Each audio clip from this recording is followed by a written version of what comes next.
ಸ್ನೇಹಿತರೆ, ಪ್ರೀ ಬಸ್ನಲ್ಲಿ ಪ್ರಯಾಣ ಮಾಡುವ ಎಲ್ಲ ಮಹಿಳೆಯರಿಗೆ ಕೆಲವೊಂದು ಹೊಸ ರೂಲ್ಸ್ಗಳಾದರೆ ಬರುತ್ತೆ ಮುಂದಿನ ದಿನಗಳಲ್ಲಿ. ಈಗ ಎಲ್ಲ ನೀವು ಆಧಾರ್ ಕಾರ್ಡ್ನ ತೆಗೆದುಕೊಂಡು ಆಧಾರ್ ಕಾರ್ಡ್ ತೋರಿಸಿಕೊಂಡು ಪ್ರೀ ಬಸ್ನಲ್ಲಿ ಪ್ರಯಾಣ ಮಾಡುತ್ತಿದ್ದೀರಾ. ಆದರೆ ಮುಂದಿನ ದಿನಗಳಲ್ಲಿ ನೀವು ಆಧಾರ್ ಕಾರ್ಡ್ ತೋರಿಸಿದರೆ ಪ್ರಯಾಣ ಮಾಡುವುದಕ್ಕೆ ಆಗಲ್ಲ.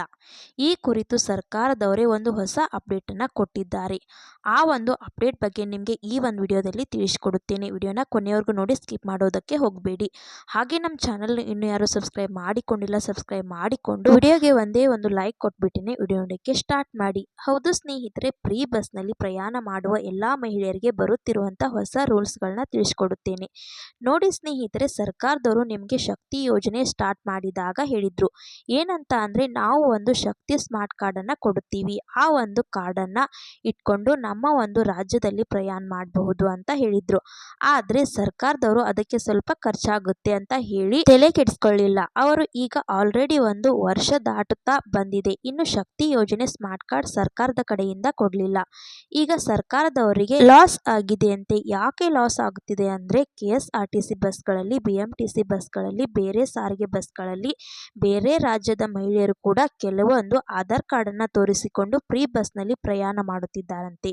ಸ್ನೇಹಿತರೆ, ನೀವು ಕೇಳಬಹುದು, ಆಧಾರ್ ಕಾರ್ಡ್ ನೋಡಿದ ತಕ್ಷಣ ಗೊತ್ತಾಗುತ್ತೆ ಇದು ಯಾವ ರಾಜ್ಯದ ಆಧಾರ್ ಕಾರ್ಡ್ ಅಂತ.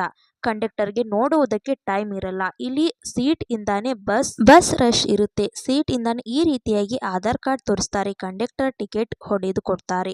ಈ ರೀತಿಯಾಗಿ ಸಮಸ್ಯೆ ಆಗುತ್ತಿದೆ. ಕಂಡಕ್ಟರ್ ಅವರೇ ಹೇಳ್ತಿದ್ದಾರಂತೆ, ನಮಗೆ ತುಂಬಾ ಸಮಸ್ಯೆ ಆಗ್ತಿದೆ, ತುಂಬಾ ಟೈಮ್ ತೆಗೆದುಕೊಳ್ಳುತ್ತಿದೆ. ಎಲ್ಲಾ ಮಹಿಳೆಯರದು ಎಲ್ಲ ಡಿಟೇಲ್ ಆಗಿ ಆಧಾರ್ ಕಾರ್ಡ್ನ ಯಾವ ರಾಜ್ಯದವರು ನೀವೆಲ್ಲಿ ತೆಗೆದುಕೊಂಡು ಹೋಗ್ಬೇಕಿಲ್ಲ, ನಮಗೂ ಕಷ್ಟ ಆಗ್ತಿದೆ, ಅದರಿಂದ ಶಕ್ತಿ ಸ್ಮಾರ್ಟ್ ಕಾರ್ಡ್ ಕೊಟ್ಬಿಟ್ಟು ಅಂತ. ಅದರಿಂದ ಈಗ ಸರ್ಕಾರದವರು ಇದರ ಬಗ್ಗೆ ನಿರ್ಧಾರ ತೆಗೆದುಕೊಂಡಿದ್ದಾರೆ.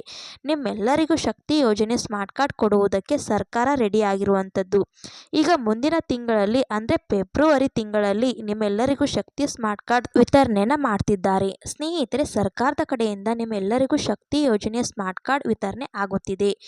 ಎಲ್ಲಿ ಅಪ್ಲೈ ಮಾಡಬೇಕು, ಯಾವ ರೀತಿಯಾಗಿ ತೆಗೆದುಕೊಳ್ಬೇಕು ಅನ್ನೋಂಥದ್ದನ್ನ ತಿಳಿಸ್ಕೊಡ್ತೇನೆ. ಈಗ ಅವರು ಏನ್ ಹೇಳ್ತಿದ್ದಾರೆ ಅಂದ್ರೆ, ಅಪ್ಲೈ ಮಾಡುವುದಕ್ಕೆ ಇದರಲ್ಲಿ ಸೇವಾ ಸಿಂಧು ಅಲ್ಲಿ ಇರುತ್ತೆ ಅಂತ ಹೇಳ್ತಾ ಇದ್ದಾರೆ. ಅಂದ್ರೆ ಫೆಬ್ರವರಿ ಲಾಂಚ್ ಮಾಡಿದಾದ್ಮೇಲೆ ಗೊತ್ತಾಗುತ್ತೆ. ಅಂದ್ರೆ ನೀವು ಸೇವಾ ಸಿಂಧು ವೆಬ್ಸೈಟ್ ಅಲ್ಲೇ ಅಪ್ಲೈ ಮಾಡಬೇಕಾ, ಇಲ್ಲ ಯಾವ ರೀತಿಯಾಗಿ ಕೊಡುತ್ತಾರೆ ಏನು ಅನ್ನೋವಂಥದ್ದನ್ನ ಎಲ್ಲ ಗ್ರಾಮ 1, ಕರ್ನಾಟಕ 1, ಬಾಪೂಜಿ ಸೇವಾ ಕೇಂದ್ರಗಳು, ಬೆಂಗಳೂರು 1ಗೆ ಹೋಗಿ ಅಪ್ಲೈ ಮಾಡಬೇಕಾ ಅನ್ನುವಂಥದ್ದನ್ನ ಫೆಬ್ರವರಿಯಲ್ಲಿ ಲಾಂಚ್ ಮಾಡ್ತಾರೆ. ಆವಾಗ ತಿಳಿಸ್ಕೊಡ್ತಾರೆ ಎಲ್ಲಿ ತಗೋಬೇಕು, ಏನು ಮಾಡಬೇಕು ಅನ್ನೋವಂಥದ್ದನ್ನ.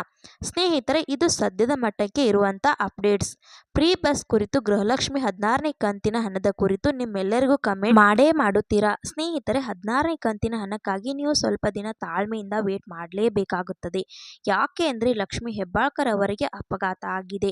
ಅವರು ಆ ಒಂದು ಸಮಸ್ಯೆಯನ್ನ ಸಾಲ್ವ್ ಮಾಡಿಬಿಟ್ಟು ನಿಮಗೆ ಹಣ ಜಮಾ ಮಾಡ್ತೀವಿ ಅಂತ ಹೇಳ್ತಾ ಇದ್ದಾರೆ. ಈಗ ಬೇರೆ ಅಧಿಕಾರಿಗಳು ಇನ್ನೂ ಅದರ ಬಗ್ಗೆ ತಲೆ ಕೆಡಿಸ್ಕೊಂಡಿಲ್ಲ. ಹಣ ಜಮಾ ಮಾಡ್ತೀವಿ ಅಂತ ಹೇಳ್ತಾ ಇದ್ದಾರೆ, ಆದರೆ ಇನ್ನೂ ಹಣ ಜಮಾ ಮಾಡಿಲ್ಲ. ಅದೇ ರೀತಿಯಾಗಿ ಲಕ್ಷ್ಮಿ ಹೆಬ್ಬಾಳ್ಕರ್ ಅವರು ಹುಷಾರಾಗಿದ್ರೆ ಅವರು ಆದಷ್ಟು ಬೇಗ ಮಹಿಳೆಯರಿಗೆ ಹಣವನ್ನ ಬರೋ ರೀತಿ ಮಾಡ್ತಿದ್ರು. ಅವರು ಬೇಗ ಹುಷಾರಾಗಿ ಬರಲಿ ಅಂತ ಆ ದೇವರಲ್ಲಿ ಪ್ರಾರ್ಥನೆ ಮಾಡ್ಕೊಳ್ಳೋಣ, ಲಕ್ಷ್ಮಿ ಹೆಬ್ಬಾಳ್ಕರ್ ಅವರಿಗೆ ಬೇಗ ಹುಷಾರಾಗ್ಲಿ ಅಂತ.